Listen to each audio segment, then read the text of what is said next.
Hello and welcome back to another episode, another season, another opening day of the Washington Nationals March to October. And it is Juan Soto's return to Washington for opening day of our third season. We signed him in the offseason, locked him down for 7 years. He's back. We are now favorites after winning 2 World Series in a row. And then obviously with adding Juan Soto, a couple relief pitchers, we've turned ourselves into front runners for the World Series. Oh, and look at, we got this. I always enjoy seeing our preseason predictions here. They predict Joey Meneses to lead in just about everything. They still have Juan Soto to lead in wins above replacement, and look at him just standing there in that Nationals jersey once again. So for today's episode, I plan on, we're just going to play this game. We're not going to really talk about the lineup because this first game lineup was just set by the CPU and it's all messed up. So after this game, after we take care of Atlanta here in the season opener, probably all we're going to do is just talk about the roster, the lineup, stuff like that. And that'll probably be it for this episode. Just since we're already starting in the 6th, it's going to be a little bit longer of a game. There is one thing I got to do though right away, and that's bring Kiermaier into center, because the game thought that it'd be a good idea to have Gavin Sheets out there, and let's just say I disagree. So we have Snell on the mound.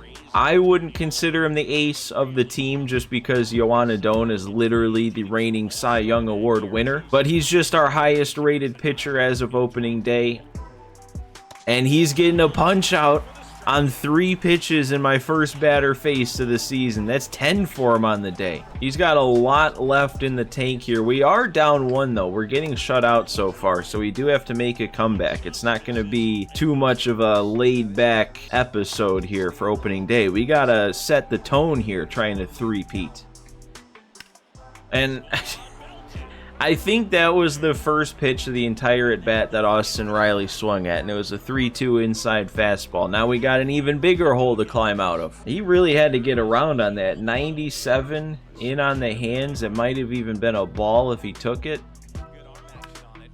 But there we go, a grounder to Rosario with that silver fielding badge at short. I'm hoping he's going to have a lot less defensive issues this year than he did last season. Pretty much all because of that silver fielding badge. And that one's to Chapman. He's not going to have any defensive issues. And besides the home run, that was a pretty solid inning, but that home run also doubled the lead. They have Spencer Strider out there, only 51 pitches deep, so we're going to see him for plenty if I can't figure him out.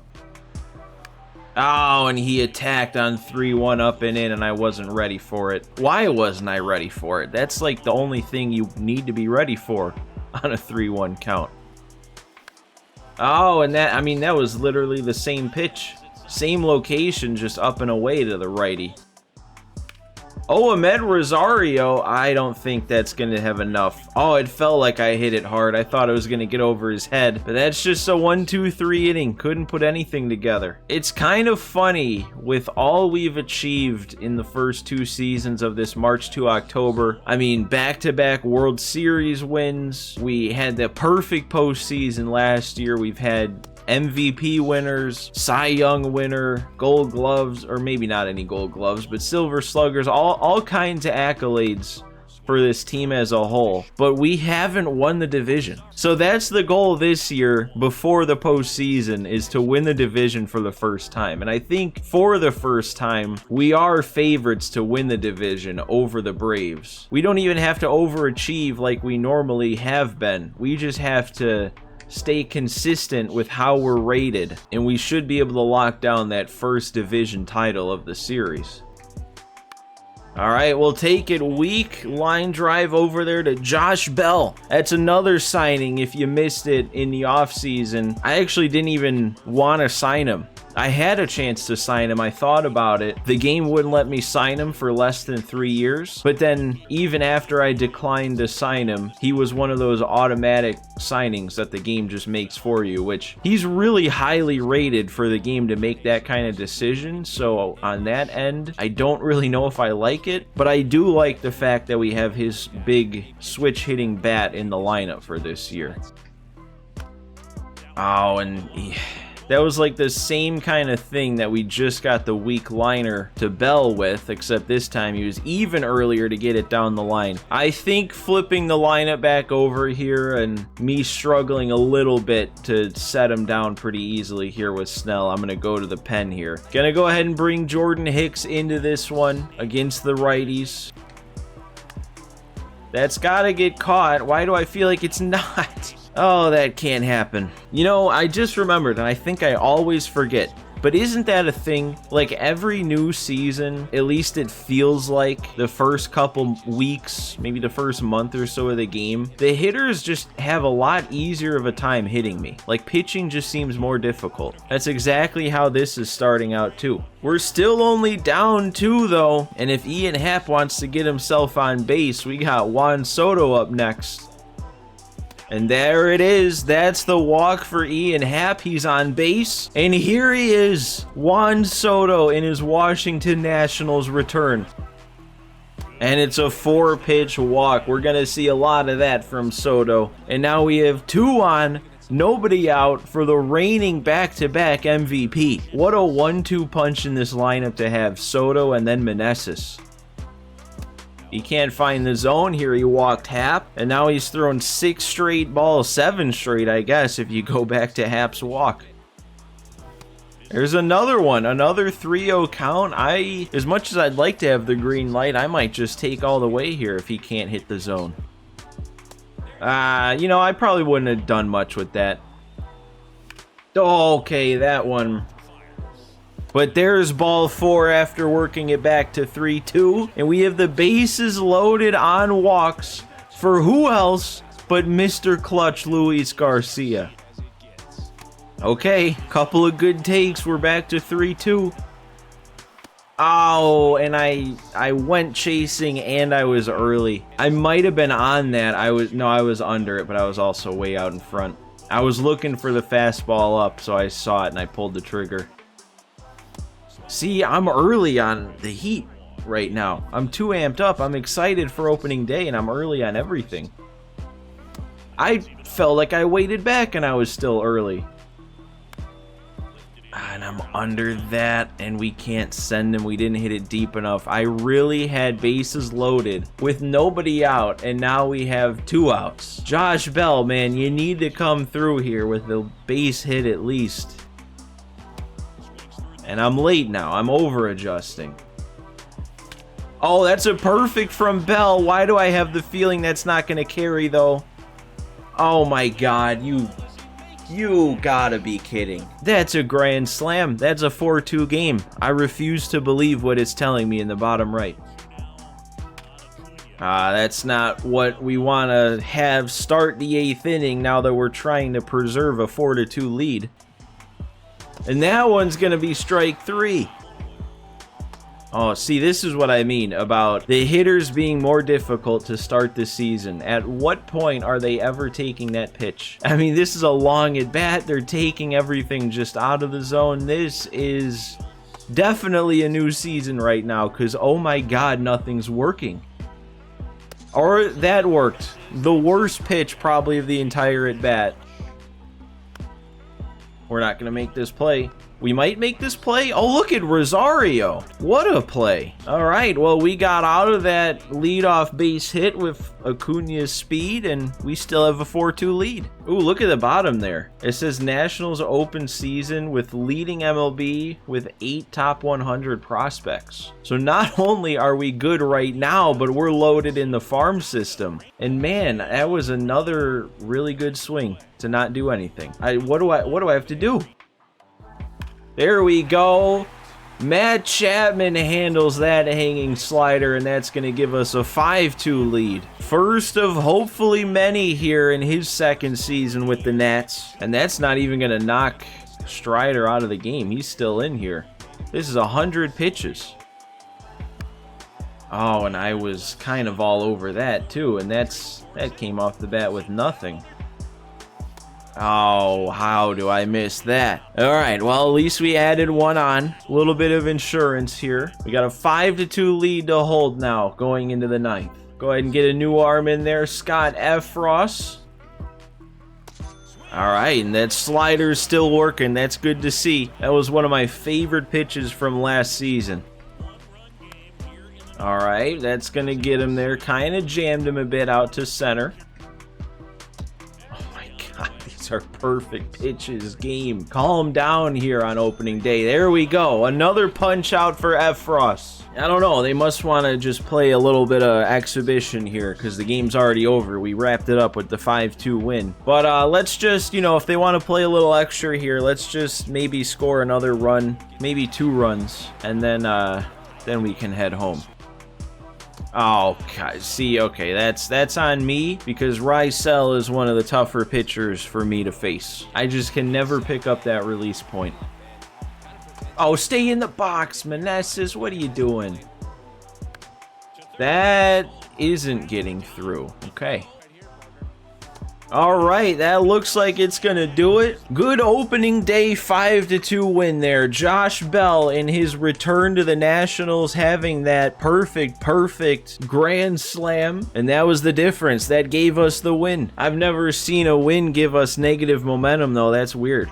That's crazy. Okay, it was only 2 negative. I don't know how it wasn't anything positive, though, for a win. But hopefully we get a quick turnaround here. We did win the second game against the Braves. And now it's time for the scouts. We don't really have any budget. I don't know. I mean, I didn't really have the best scouting year last year, if I remember right. But that might have just kind of been on me. Oh, that's right, because I hired that Benji Lincoln because of his discovery and efficiency, but then I learned last year that discovery isn't really all that good. At least maybe I did something wrong, but it did not seem like the discovery rating was that valuable. So it looks like we could hire anybody from here down if we fire Benji Lincoln. So we could get this guy, really good at scouting pitchers with pretty high efficiency. This dude's really good with position players with that high efficiency. We already have Cody Sable, who's good at both. And then Thomas Patton's good with pitchers, so maybe getting this guy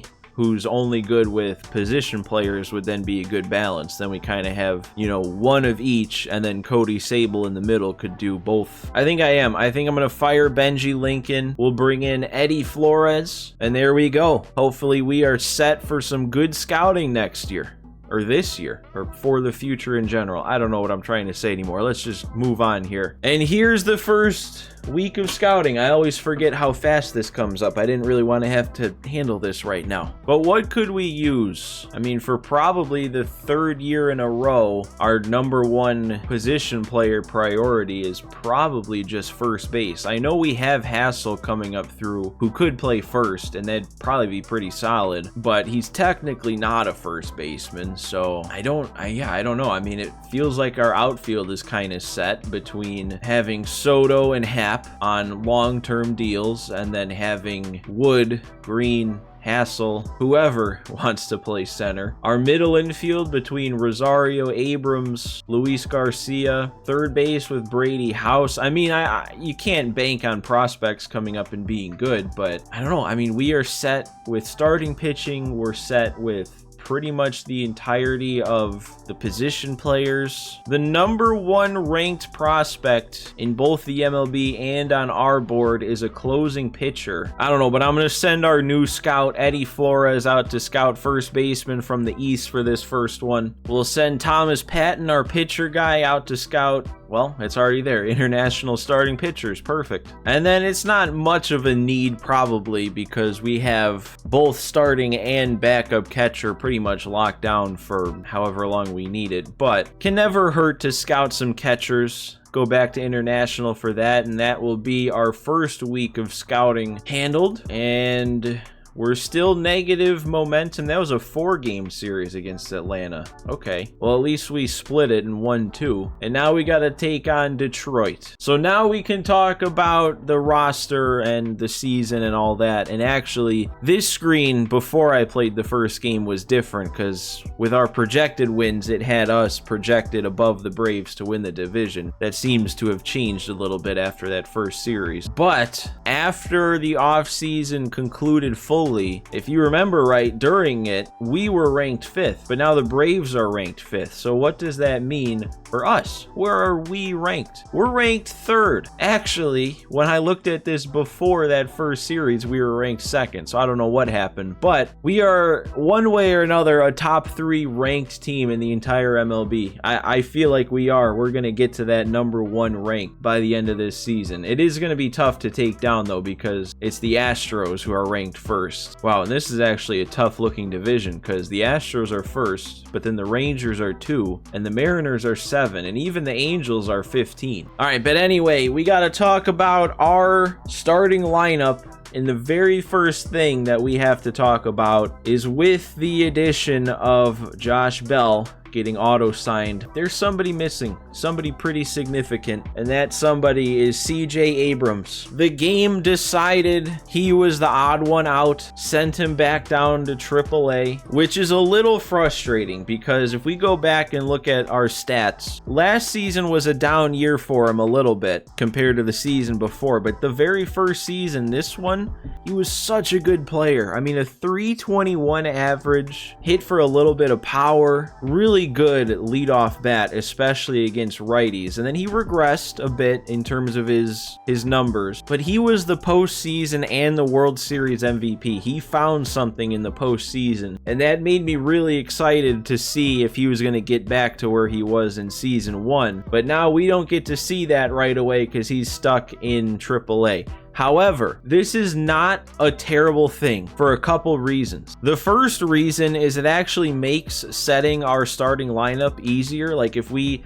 can't even think about Abrams, that takes away an option that I would have had to make a decision for, and now that decision's out of my hands. But the main reason why him down in AAA could be really good is he's still young, he's still 24, so the game could go back to recognizing him as a prospect, and that could mean a fast track. He's already a 75 overall. Could you imagine if we have a successful fast track with Abrams down in AAA? It gets him bumped up not only to a 79, 80 overall, but up to an A potential.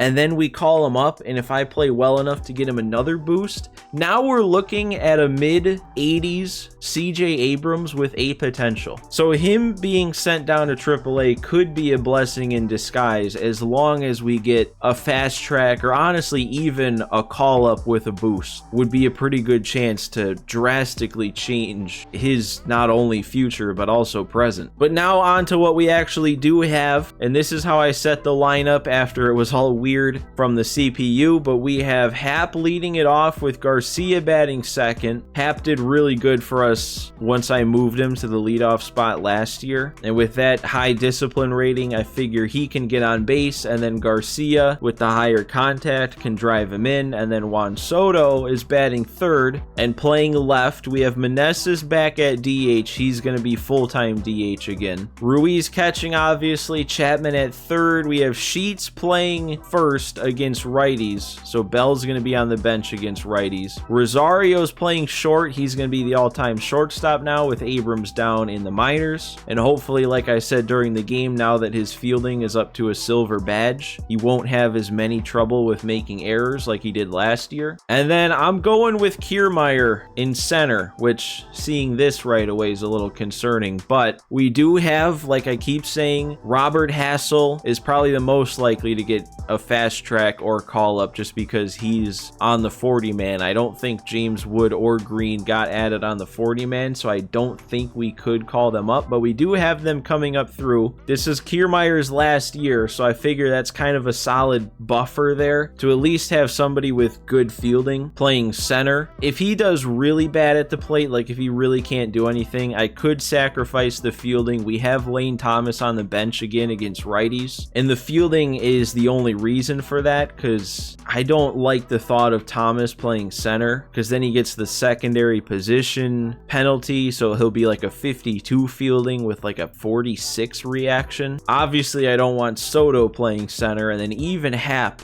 Like, he's good in left, but I worry about him in center being a little slower and the reaction being kind of low. So I'm hoping Kiermaier can at least be a decent bat and then be good in the field. And then against lefties, we still have Happ leading off. Rosario's now going to bat too, so fingers crossed he can figure it back out this season. It looks like he's off to a hot start. Soto's still going to bat third. Meneses still 4. Then we got Lane Thomas back in the lineup batting 5. Chapman is batting 6, playing short. I actually forgot to mention that about Rosario. I said before that he was our all-time shortstop, didn't I? I lied. I was wrong. I forgot I did this. Because I don't want Lane Thomas playing center, we have Rosario playing center. I moved Happ in to play third instead of right, and then Thomas can play right with Chapman playing short. I think Chapman should be solid at short. He'll still be a gold fielder over there. He'll honestly probably be better at short than Rosario is. Then Ruiz, still catching. We have no Alfaro platoon this year. Ruiz is just all-time catcher. Josh Bell is now in against lefties, and I wouldn't be shocked if I end up moving him up because he does have really good numbers against left-handed pitching. And then Mr. Clutch, Luis Garcia, back in the 9 hole against lefties. Over to pitching, and somehow the game didn't make Adam Simber start in the big leagues. None of them. Simber, Fulmer, all those relief pitchers they signed didn't mess with what I wanted to have. We have the entire bullpen that I wanted. I did myself move Adone up to the ace spot, so it is kind of messing a bit with the pitching rotation. It's kind of weird here, but yeah, I mean, there's not much else to talk about here. Looks like some regression is hitting some people pretty early, but that always happens in the first month of the season, in March to October's. But I'm sure Strasburg's going to regress a lot, and that actually is going to bring us into our trade management screen. I haven't set up any positional or team needs or players to target because I really don't even know. Like, there's not anything specific I feel like we need to improve on this team right now. But we do have some players to shop. Strasburg being the main one. He's not going to contribute much anymore now that he's 36 years old and regressing. He gave us 2 solid seasons, but now it's time to move that money if we can find a deal for him. We also got 2 of the auto-signed relief pitchers, Adam Simber, Ronaldo Lopez. Rating-wise, those are 2 really solid arms that I feel like contending teams could want at some point, so go ahead and take him if you want to give me a prospect or something. And then Lane Thomas, we're shopping him too. I know he had, well, kind of a breakout season last year. He was solid. He started out really hot and then slowly came back down to earth, but still put up good numbers. But he's kind of in the Victor Robles situation that we had last year, where this is our last year of team control. And with everybody we've got coming up through the system and already kind of a crowded outfield, I don't plan on bringing him back anyway. So I would not be opposed to trading him now while he should have pretty good value at an 80 overall if we could get something good back. And then untouchables, I have normally my strategy with untouchables is I put in some minor leaguers, but also not even the top prospects, because the top prospects, if a trade pops up for them anyway, I just wouldn't do it. So that way these guys are a little bit more protected and we don't see them consistently popping up in trades that I'll have to decline. So Alonso Acevedo, I'm really excited about him. He's not going to get a whole lot better unless I get a fast track, but we're holding on to him. I feel the need to put Abrams back on here now that he's in AAA. Michael Hinojo, similar to Acevedo, where he's not going to get a lot better unless we get a fast track, but if we do, he could be really good really fast. And then Robert Hassel, I just figure now that he's on the 40-man, maybe he'd be put into more trades, and I don't really want to trade him. So I think that covers everything that I wanted to talk about here in episode 1, and that is where we're going to go ahead and call this one quits. Looks like we got an exciting way to hop into next episode. Bottom of the 9th, trying to make a comeback, but we are saving that for next episode. So for now, for this one, guys, make sure if you enjoyed Juan Soto's return to the Washington Nationals, hit that like button, and if you're not subscribed to the channel, make sure you hit that subscribe button so you don't miss this March to October as we move forward here on season 3. But thanks for watching today, guys. Thanks for stopping by, and I will see you next time.